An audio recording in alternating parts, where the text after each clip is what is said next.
میں کوشش کرنے کے باوجود بھی نہیں بیٹھ پاتی تھی، اور اب تو ایگزامس بھی قریب تھے اور ایگزامس کی تیاری بھی کرنا بہت زیادہ مشکل ہو رہا تھا۔ میں بہت زیادہ پریشان تھی، امی بھی بہت زیادہ پریشان تھی کہ پتہ نہیں یہ کیا ہوتا جا رہا ہے۔ شاید امی نے کہا کہ میں گلاسز نہیں لگاتی، اس وجہ سے میری ایسی طبیعت ہو رہی ہے، لیکن میں نے اب گلاسز بھی پراپرلی لگانا سٹارٹ کر دی تھی، لیکن پھر بھی کوئی فرق نہیں پڑ رہا تھا۔ میڈیسن بھی کھا رہی تھی، ہر طرح کا علاج بھی کروا رہی تھی، لیکن ابھی صحت صحیح ہونے کا نام نہیں لے رہی تھی، بلکہ ایک کے بعد ایک مسئلہ ہو رہا تھا۔ ابھی مجھے بہت زیادہ پرابلم ہو رہی تھی، انفیکٹ اب تو مجھے راتوں کو نیند بھی نہیں آتی تھی، نیند بھی اڑ گئی تھی، اور خاص طور پہ ابھی جب میں رات میں اٹھتی تھی تو مجھے ایسا لگتا تھا کہ جیسے میں نے بہت ہی کوئی گندی چیز کھائی ہے، جس کا ٹیسٹ میرے منہ میں موجود ہوتا تھا۔ ابھی میں اکثر ڈر کر اٹھ جایا کرتی تھی اور بہت زیادہ تکلیف میں رہتی تھی، سانس میرا بند ہو جاتا تھا، کبھی کبھی مجھے سینے پہ بوجھ فیل ہوتا تھا، کبھی کبھی ابھی میں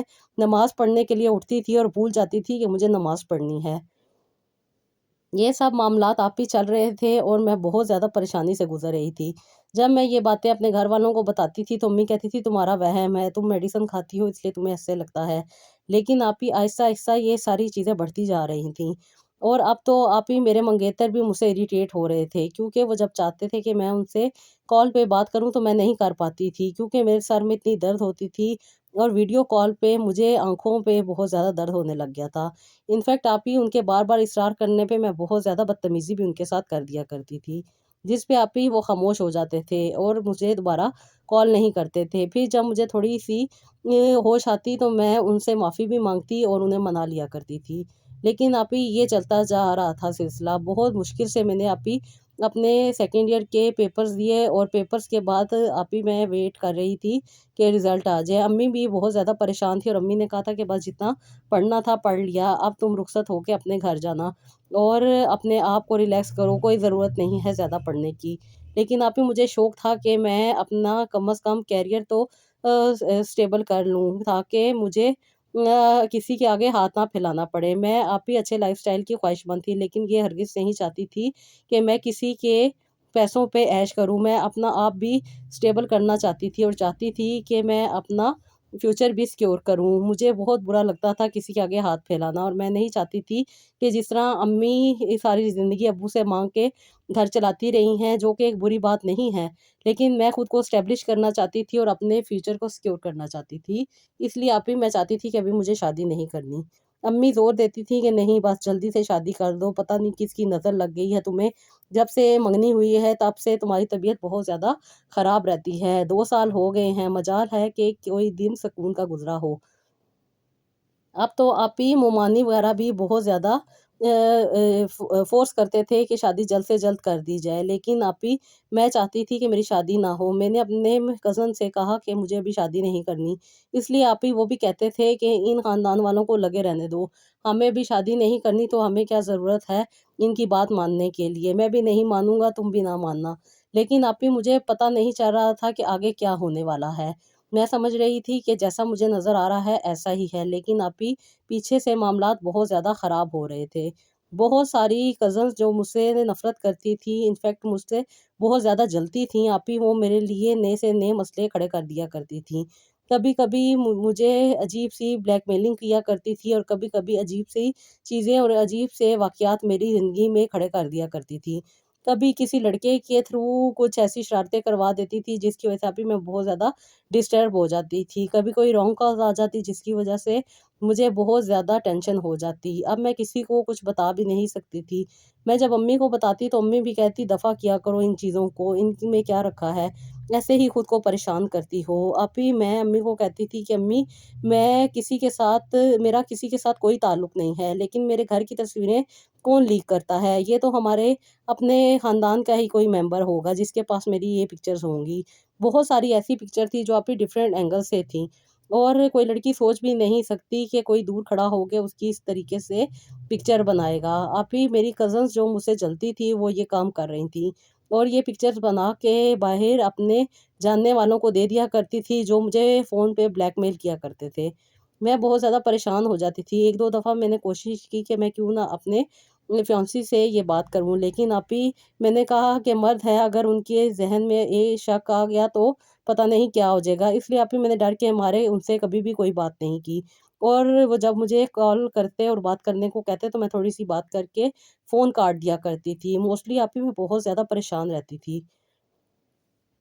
میری طبیعت دن بہ دن خراب ہوتی جا رہی تھی، بہت زیادہ خوبصورت تو نہیں تھی، بس نارمل شکل و صورت کی مالک تھی، لیکن آپی بہت زیادہ گلو تھا اسکن کے اوپر، اور لمبے لمبے میرے بال تھے جو کہ اب جھڑ جھڑ کے کافی چھوٹے رہ چکے تھے، اور میری صحت بھی کافی زیادہ خراب ہو گئی تھی۔ مجھ سے پیار کرنے والے بہت تھے، جس کی وجہ سے آپی جو میرے حاسدین تھے وہ اپنا کام کر رہے تھے۔ یہ بات آپی امی کو جب میں نے بتائی تو امی کو بھی شک ہوا کہ یہ کوئی خاندان کا ممبر ہی ہے جو اس طرح کی حرکتیں کر رہا ہے۔ یہ بات آپی امی نے جب خاندان میں کی کہ اس طرح کی حرکتیں جو کر رہا ہے وہ باز آ جائے، تو آپی یہ چیزیں اور بھی بڑھ گئی۔ انفیکٹ میری کچھ پکچرز جو کہ عجیب کنڈیشن میں لی گئی تھیں، جو کہ ایک عام لڑکی کبھی سوچ بھی نہیں سکتی، خاص طور پہ میرے باڈی پارٹس کو فوکس کر کے وہ پکچرز لی گئی تھیں، اور وہ میرے فیانسی کو سینڈ کی گئیں۔ جب میرے فیانسی کو یہ تصویریں ملیں اور اس نے مجھ سے پوچھا، تو میں نے اس سے کہا کہ ہاں یہ میرے ساتھ بھی معاملہ چل رہا ہے، انفیکٹ جب سے میری طبیعت خراب ہے یہ میرے ساتھ یہی معاملہ چل رہا ہے۔ تو اس نے مجھے کہا کہ تمہیں پریشان ہونے کی کیا ضرورت تھی، تم نے مجھ سے کیوں نہیں بتایا، اور تم نے یہ باتیں مجھ سے کیوں چھپائیں؟ مجھے تو بہت زیادہ غصہ آیا ہے۔ پہلے تو میں سمجھا کہ شاید تمہارا کسی لڑکے کے ساتھ کوئی افیئر ہے، لیکن جب میں نے اس کی انویسٹیگیشن کروائی تو مجھے پتہ چلا کہ یہ باتیں ساری فیک ہیں اور ساری یہ چیزیں بنائی جا رہی ہیں۔ اس کے بعد آپ ہی کیونکہ آج کل بہت زیادہ انفارمیشن کا دور ہے، اور بہت سارے لوگ بہت ساری انفارمیشن رکھتے ہیں، ایسی چھوٹی موٹی حرکتیں اور چھوٹی چھوٹی باتوں کے بارے میں لوگوں کو پتہ ہے کہ کس پلیٹ فارم پہ جانا ہے۔ کوئی سائبر نیٹ کے بارے میں اچھی طریقے سے انفارمیشن رکھتا ہے، تو اور کوئی اپنے آپ کو پروٹیکٹ کرنے کے لیے پولیس کی مدد بھی لیتا ہے۔ آپ ہی بہت ساری انفارمیشن ہے جو کہ لڑکیوں کو بھی ہونی چاہیے، اور آپ ہی اسی وجہ سے وہ ساری چیزیں جو یہاں تک پہنچی تھیں ان ساری چیزوں کو ریکور کیا گیا، اور میری کزن جو چاہتی تھیں کہ ان کا میرے منگیتر کے ساتھ شادی ہو جائے، وہ یہ سارا کام کر رہی تھیں۔ انفیکٹ انہوں نے میری چیزوں پہ بہت زیادہ عمل بھی کروائے تھے، انفیکٹ آپ انہوں نے ہی مجھ پہ جادو کروایا ہوا تھا۔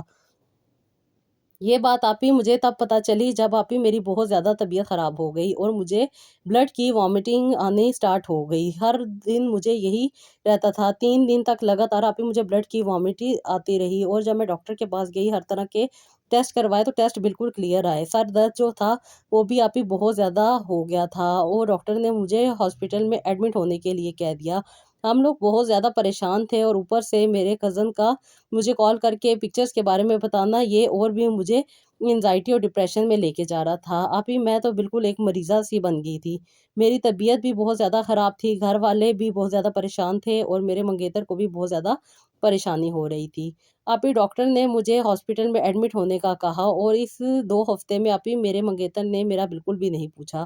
میں اور بھی زیادہ پریشان ہو گئی تھی، جو مجھے ہوش آتا تھا تو میں صرف اپنے فیانسی کے بارے میں پوچھتی تھی، لیکن پتہ چلتا تھا کہ وہ کام میں مصروف ہے، اس وجہ سے نہیں آ سکتے۔ کبھی ماموں یا کبھی مومانی کوئی بہانہ بنا دیتے، کبھی کوئی بہانہ بنا دیتے۔ مجھے سمجھ نہیں آ رہی تھی یہ کیا ہو رہا ہے، لیکن آپ ہی امی بہت زیادہ پریشان تھی۔ امی نے خالہ سے بات کی، خالہ نے کہا کہ ہم ایک عالمہ کو جانتے ہیں اور ان سے جا کے بات کرتے ہیں۔ آپ ہی امی اور خالہ ان کے پاس گئیں تو انہوں نے بتایا کہ آپ کی بیٹی کے اوپر جادو ہے، اور اس جادو کی وجہ سے آپ کی بیٹی کمزور بھی ہوتی جا رہی ہے، اور آہستہ آہستہ وہ ایسی بیماری میں مبتلا ہو رہی ہے جس کا بعد میں کوئی علاج نہ ہو سکے گا۔ آپ ہی انہوں نے ہمیں قرآن پاک کی بہت ساری صورتیں بتائیں، اور ساتھ ہمیں کچھ پانی دیا، اور ساتھ انہوں نے مجھے دم بھی کیا۔ آپ ہی وہ روزانہ مجھے آتی تھی، دم کرتی تھی، اور مجھے وہ پانی بھی پلاتی تھیں۔ اس کے ساتھ ساتھ آپ ہی امی بھی بہت ساری قرآن پاک کی صورتیں جو کہ آگے میں مینشن کر رہی ہوں، یہ والی مجھے پڑھنے کو دیا کرتی تھیں۔ میں خود بھی پڑھتی تھی، امی بھی پڑھتی تھیں، ابو بھی پڑھتے تھے۔ ابو تو ہر وقت تسبیح پکڑ کے وہ جو الفاظ آنٹی نے بتائے تھے، خاص طور پہ اللہ تعالیٰ کے جو بہترین نام بتائے تھے، وہ آپ ہی ابو بہت زیادہ پڑھ کے مجھ پہ پھونکتے رہتے تھے، اور ہفتے بعد آنٹی بھی آ کے مجھے دم کیا کرتی تھی۔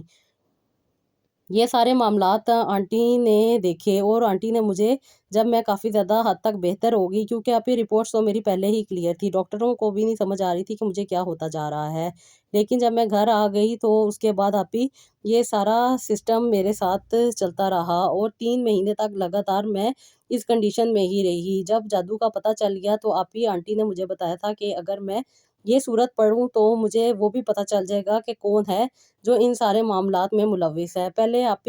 میں سوچ رہی تھی کہ شاید وہی میری کزن موجود ہے جو میرے فیانسی کو بہکا رہی ہے، لیکن اب جو معاملہ میرے سامنے آیا یہ میری ایک دوست تھی جو کہ کالج میں پڑھتی تھی اور اکثر و بیشتر میرے کزن کے بارے میں بہت زیادہ انوالو رہتی تھی۔ جب اسے پتہ چلا کہ میری انگیجمنٹ اس کے ساتھ ہو گئی ہے تو وہ میرے ساتھ بہت زیادہ حسد رکھنے لگ گئی تھی، جس کی وجہ سے اس نے یہ سارے عمل کیے تھے اور یہ ساری چیز چاہتی تھی۔ اور تو اور اس نے میرے ہسبینڈ کو آفس میں بھی اپروچ کیا، میرے ہسبینڈ کے ساتھ بہت اچھے تعلقات بھی بنائے اور اسے پتہ بھی نہیں چلنے دیا کہ وہ میری دوست ہے۔ انفیکٹ جن دنوں میں ہاسپٹل میں تھی ان دنوں وہ میرے فیانسی کو ڈیٹ کیا کرتی تھی، اکثر و بیشتر اسے اپنی طرف مائل رکھتی تھی، کبھی اس کے آفس چلی جایا کرتی تھی، کبھی اس کے ساتھ آؤٹنگ کے لیے جایا کرتی تھی، اور میرے فیانسی بھی اس کے انہی باتوں میں آ رہے تھے۔ میرے فیانسی کو بھی نہیں سمجھ آ رہی تھی کہ اس کے ساتھ کیا ہوتا جا رہا ہے، وہ مجھے مریضہ سمجھ کے چھوڑ رہے تھے، جس کی وجہ صرف اور صرف یہ میری دوست تھی جو کہ بہت زیادہ غلط حرکتوں میں ملوث تھی، جو کہ مجھے اب پتہ چلی تھیں کہ کیا ہوا اور کیسے ہوا۔ یہ وہ واقعات تھے جو میرے ساتھ ہو رہے تھے، جس کی وجہ سے میری طبیعت بھی خراب ہو رہی تھی۔ راتوں کو جب میں اٹھتی تھی تو میرے منہ کا جو ٹیسٹ ہوتا تھا کافی زیادہ چینج ہوتا تھا، جس کی وجہ سے امی کہتی تھیں کہ شاید تم میڈیسن کھاتی ہو، اس وجہ سے یہ حالت ہے۔ لیکن جیسے ہی آنٹی نے جادو کے توڑ کی ساری یہ ترکیب کی تو وہ سب چیزیں بھی ختم ہو گئیں۔ انفیکٹ جو سب سے بڑی چیز مجھ سے ہو رہی تھی وہ یہ تھی کہ میں جب اذان سنتی تو بہت زیادہ پریشان ہو جایا کرتی تھی۔ انفیکٹ اذان سننے کے لیے میرا دل بھی نہیں چاہتا تھا، قرآن پاک کی تلاوت سننے کو بھی میرا دل نہیں چاہتا تھا۔ لیکن جب آنٹی نے یہ جادو توڑا تو اس کے بعد مجھے نارمل زندگی بسر کرنے کی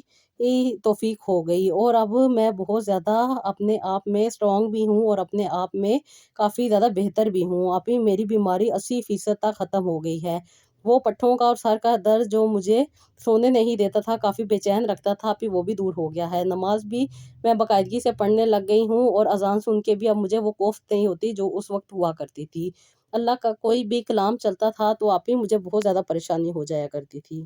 بہت بری کنڈیشن ہو جایا کرتی تھی، دل ہی نہیں چاہتا تھا کہ میں کوئی بھی چیز سن سکوں، نہ ہی کوئی صورت، نہ ہی کوئی وظیفہ اور نہ ہی کوئی چیز مجھے اچھی لگا کرتی تھی، اس لیے میں یہ چیزیں نہیں کر پا رہی تھی۔ لیکن جیسے ہی جادو ٹوٹا اس کے بعد میری کنڈیشن بھی کافی بہتر ہو گئی، میری حالت بھی کافی بہتر ہو گئی، جو میرے فیانسی مجھ سے دور تھے ان کا بھی حال کافی زیادہ بہتر ہو گیا۔ وہ اس خاتون سے متنفر ہو گئے، کیونکہ جہاں اس کا جادو ٹوٹا وہاں پہ اس کی اصلیت سامنے آ گئی۔ میرے فیانسی بھی بہت بڑے جادو میں مبتلا تھے، میرے فیانسی کو بھی وہی وامٹنگ آنی سٹارٹ ہو گئی تھی جو مجھے 3 دن لگاتار آئی تھی۔ یہ ساری بات دیکھ کے بہت زیادہ پریشانی ہوئی اور گھر کے حالات بھی کافی زیادہ عجیب سے ہو گئے تھے، سب لوگ بہت زیادہ پریشان تھے، پورے خاندان میں بات پھیل چکی تھی کہ میرے ساتھ یہ معاملہ چل رہا ہے۔ ہمارا شک تو اپنی کزن کی طرف جا رہا تھا جس نے وہ حرکتیں کی تھی، لیکن ساتھ ہی ساتھ اس دوست نے بھی میرے گھر کو تباہ کرنے میں کوئی کسر نہیں چھوڑی تھی۔ بس یہ اللہ تعالیٰ کا کرم تھا کہ اللہ تعالیٰ نے مجھے اس مصیبت سے نجات دی اور مجھے اللہ تعالیٰ نے دوبارہ صحت عطا کی۔ لوگ اس قدر برے ہو سکتے ہیں میں سوچ بھی نہیں سکتی تھی۔ کون کب آپ پہ وار کر دے انسان کو پتہ بھی نہیں چلتا، جو لوگ آپ کے ساتھ کھاتے ہیں وہی آپ کو ڈس لیتے ہیں، یہ انسانی فطرت ہے۔ بس اللہ کا کرم اور اللہ کی رحمت ہونی چاہیے، انسان کو بڑی سے بڑی بیماری سے نکالنے میں اللہ تعالیٰ کی ہی مدد کافی ہوتی ہے۔ بس میرا اللہ تعالیٰ پہ یقین ہے اور اللہ تعالیٰ نے مجھے صحت کے ساتھ ساتھ اللہ تعالیٰ نے مجھے عقل اور شعور بھی عطا کیا۔ میرے فیانسی کو بھی اللہ تعالیٰ نے اس ساری پریشانی سے نکالا۔ ان آنٹی نے جو بہت زیادہ اچھی ہیں، انہوں نے ہمارا بہت زیادہ ساتھ دیا اور قرآنی آیات سے میرا علاج کیا۔ آج میں بالکل ٹھیک ہوں اور اللہ کا جتنا شکر ادا کروں کم ہے۔ میرے لیے ضرور دعا کیجیے گا اور اپنے دیکھنے والوں کو بھی کہیے گا کہ مجھے اپنی دعاؤں میں ضرور یاد رکھیں۔ میرا نام عاتقہ ہے۔ بالکل سسٹر، ہماری یہی دعا ہے کہ اللہ تعالیٰ آپ کو کامیابی دے، آپ کو صحت دے، اور آپ کی زندگی میں جو آپ نے ایم اپنے فکس کیے ہیں، اللہ تعالیٰ آپ کو انہیں اچیو کرنے میں آپ کا ساتھ دیں، آپ کو حاسدین سے، آپ کو منافقوں سے، اور آپ کو ہر طرح کی برائی سے محفوظ رکھیں، آمین ثم آمین۔ تو جی یہ تھا میرا آج کا ولاگ، آئی ہوپ آپ کو پسند آیا ہوگا، اس کا فیڈ بیک مجھے کامنٹ باکس میں دیجیے گا، مجھے اپنی دعاؤں میں یاد رکھیے گا، اپنا بہت سارا خیال رکھیے گا، اور نیکسٹ ولاگ کے لیے اجازت دیجیے گا۔ اللہ حافظ۔